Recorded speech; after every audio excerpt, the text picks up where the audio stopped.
Quran says, you are busy piling up, calculating, developing your careers, your money, your occupation, your wealth, until you visit the graves. Think about it. When was the last time that you went to a funeral? Was it your mother? Was it your father? Was it your grandfather? Was it your uncle? Was it your cousin? Was it your friend? Was it your wife? Was it your husband? The last time that you visited the grave, when you went to a funeral and you saw that person whom you loved that was laughing, crying, live, boasting, wealthy, educated, denying, arrogant, whatever they were. What was the demeanor of the people when you walked in that funeral home? When that person was stretched out in their last suit? What was the demeanor? Were the people cracking jokes? Were they dancing? Were they clapping and singing songs? No. Silence. Melancholy. Trauma. Why? Because every person that walked in that room, seeing that person stretched out, the first thing they thought about was not the person.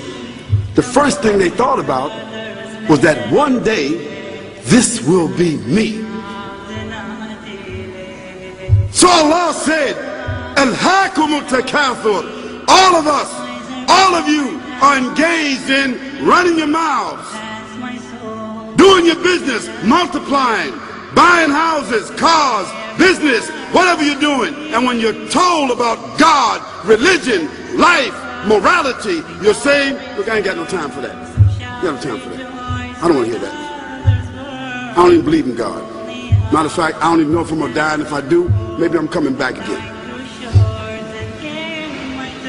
As a matter of fact, science is so sophisticated that I think really that they're on the verge of being able to solve the whole thing of death soon.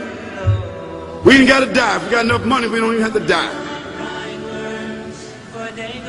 See how arrogant people can be until they visit the funeral house. And then after you go to the funeral house, if you got the guts, if you're able to do so, you go to the grave. And now this is another scenario. And you say to yourself, is that it? I mean, 50, 60 years, scraping, struggling, scheming, lying, stealing, fornicating, jumping up and down, begging, working, and this is the end of it? I mean, is this what's going to happen to me? Are they going to be dropping me into a hole in the ground? A hole in the ground, the same hole that a cat digs after it defecates. Just a little deeper.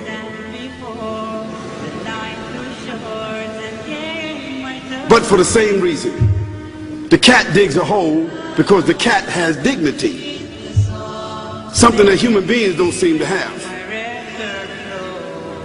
Instinctively, the cat digs a little hole, covers it up.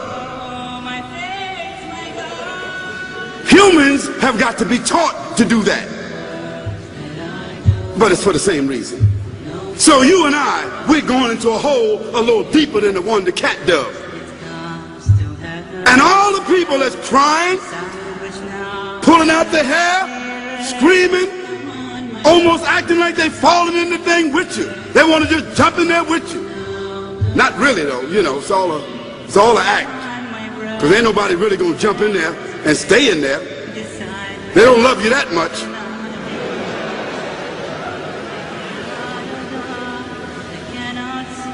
And then after all the shoveling get done, and they fill it up, and the box, you can't even see the box no more, the coffin that cost $5,000. I don't know what did they burn somebody in a $5,000 coffin for? I mean, if I was a funeral director, after they left, I would dig them back up and put them in another box and take that box back.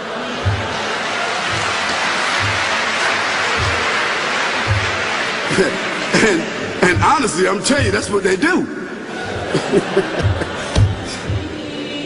Yeah.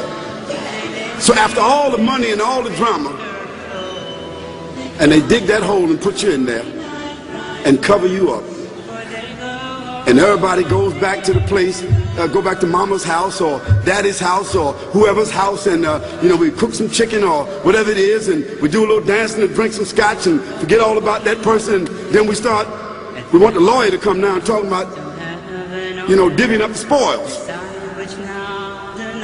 So if that woman who died had a husband, somebody else gonna marry him, you know that. And that man who died, you know that woman, in about 6 months or a year of grieving or whatever it is, she gonna come to understand that she needs somebody else to be with, so she gonna marry somebody. So that means if his suits are still in the closet and he can fit them, who gonna wear them? So it really means that after all this time, and the people walk away from that grave, it's over. What about that person in the grave? What's happening? Because you know and I know that death is almost like sleeping. Death is like sleeping. Your body is gone. Your body is dead. Your spirit is gone. But your consciousness is there. Yes, brothers and sisters, you and I are going to know when the people put us in that box and put us in the grave. We are going to know. Your spirit is gone. You can't shout. You can't call out. You can't say, don't leave me here. But you're going to be hearing and you're going to be seeing, because that's a different kind of consciousness. But you can't move. And in that grave, this is when the real trauma is going to begin. Because there's a reason for humans to go inside the grave. If the Creator wanted to, he could have caused us to live and then disappear into the atmosphere. But he didn't. He caused us to go into another womb called the tomb. You started out in the womb of your mother, and you wind up in the womb of the earth called the tomb. From the womb to the tomb. This is the whole trip. And this is what you have to think about. That grave is going to be a place of drama and trauma. A place where you're going to be questioned before you're resurrected. What happens in the winter? All the leaves fall off the trees and the earth goes dead.